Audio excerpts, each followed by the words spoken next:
సైన్యంలో మహిళా ఆఫీసర్లకు పర్మనెంట్ కమిషన్ కరెక్టే, వారిపై వివక్ష సరికాదంటూ సుప్రీం చారిత్రాత్మక తీర్పు. ఆర్టికల్ 142 వారికి పూర్తిగా న్యాయం చేయడానికి వాడుతున్నామని తెలిపింది.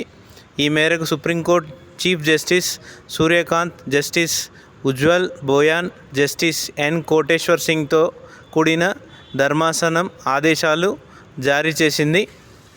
2019 వైమానిక దళంలో ప్రవేశపెట్టిన కనీస పనితీరు ప్రమాణాలను అమలు చేయాలని బెంచ్ సీరియస్గా తీర్పునివ్వడం జరిగింది. నియోజకవర్గాల డీలిమిటేషన్ 1919 చట్టం ప్రవేశపెట్టిన ద్విసభ విధానం కాలక్రమంలో శాసన వ్యవస్థగా మారింది. రాజ్యసభ విధానాన్ని అనుసరించిన వల్ల పార్లమెంట్లో ఎగువ సభ అయిన రాజ్యసభ రాష్ట్రాలకు ప్రాతినిధ్యం వహిస్తుంది. రాజ్యసభ గరిష్ట సభ్యుల సంఖ్య 250గా నిర్ణయించిన ప్రభుత్వం 245 మందే ఉన్నారు. రాష్ట్రపతి కళలు, సాహిత్యం, సామాజిక సేవల నుండి 12 మంది సభ్యులను రాజ్యసభకు నామినేట్ చేస్తారు. లోక్సభ 1952 పార్లమెంట్ తొలిసారి సాధారణ ఎన్నికలు జరిగినప్పుడు లోక్సభ స్థానాల సంఖ్య 489. 1971 జనాభా లెక్కల ప్రకారం 1973లో 31వ రాజ్యాంగ సవరణ ద్వారా గరిష్ట సభ్యుల సంఖ్య 550+2గా నిర్ణయించారు. ప్రస్తుతం 543 మంది ఉన్నారు. 104వ రాజ్యాంగ సవరణ ద్వారా ఆంగ్లో ఇండియన్లను తొలగించారు.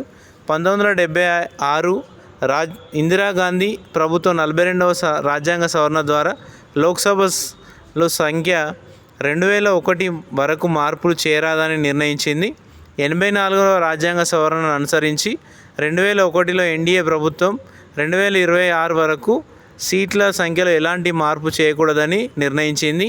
కులదీప్ సింగ్ నేతృత్వంలో 4వ డీలిమిటేషన్ కమిషన్ని ఏర్పాటు చేసి దాని ప్రకారం 82వ రాజ్యాంగ సవరణ లోక్సభలో భౌగోళిక మార్పులు, ఎస్సీ ఎస్టీ రిజర్వేషన్లకు మార్పులు చేశారు. 82వ అధికరణ దేశంలో ప్రతి 10 సంవత్సరాలకు ఒకసారి జనాభా లెక్కల సేకరణ తర్వాత ప్రభుత్వం డీలిమిటేషన్ కమిటీ ఏర్పాటు చేస్తుంది. 1950లో 1వ డీలిమిటేషన్ కమిటీ ద్వారా నిర్ణయించిన మొదటి లోక్సభ సభ్యుల సంఖ్య 489+2. 1962 డీలిమిటేషన్ కమిటీ 2వ లోక్సభ సభ్యుల సంఖ్యను 525+2 సభ్యులుగా నిర్ణయించింది. ప్రస్తుత లోక్సభ సభ్యుల సంఖ్య 1971 జనాభా లెక్కల ఆధారంగా నిర్ణయించారు. 1972లో 3వ డీలిమిటేషన్ కమిటీ సూచన ప్రకారం 31వ రాజ్యాంగ సవరణ ద్వారా నిర్ణయించిన గరిష్ట సభ్యుల సంఖ్య 550+2. 1973లో 3వ డీలిమిటేషన్ కమిటీ సూచనలను అనుసరించి 530 మంది సభ్యులు రాష్ట్రాలకు ప్రాతినిధ్యం వహిస్తారు. 20 మంది సభ్యులు కేంద్ర పాలిత ప్రాంతాలకు ప్రాతినిధ్యం వహిస్తారు. కానీ ప్రస్తుతం రాష్ట్రాల నుంచి ప్రాతినిధ్యం వహించే సభ్యుల సంఖ్య 524 కాగా కేంద్ర ప్రాంతాలకు ప్రాతినిధ్యం వహిస్తున్న సభ్యుల సంఖ్య 19. 1976లో 42వ రాజ్యాంగ సవరణ ద్వారా 25 సంవత్సరాల వరకు అంటే 2001 వరకు పార్లమెంట్ శాసనసభల సంఖ్య విషయంలో మార్పులు చేయరాదని నిర్ణయించారు. 2001లో 84వ రాజ్యాంగ సవరణ ద్వారా 25 సంవత్సరాల పాటు ఎంపీ ఎమ్మెల్యేల సంఖ్యలో 2026 వరకు ఎలాంటి మార్పులు చేయకూడదని నిర్ణయించారు. 2026 తర్వాత జరిగే జనాభా లెక్కల సేకరణ ప్రకారం మాత్రమే సంఖ్యలో సవరణ చేయాలి. డీలిమిటేషన్ కమిటీ ఎస్సీ ఎస్టీ జనాభాలో వచ్చిన మార్పులను అనుసరించి పెరుగుదలకు అనుకూలంగా కేటాయించిన సీట్లు మార్పులు చేయడానికి ఓటర్ల సంఖ్యను దృష్టిలో పెట్టుకొని భౌగోళిక పరిస్థితి పునర్వ్యవస్థీకరించే ఉద్దేశంతో మాజీ న్యాయమూర్తి జస్టిస్ కుల్దీప్ సింగ్ నేతృత్వంలో 4వ డీలిమిటేషన్ కమిటీని ఏర్పాటు చేశారు.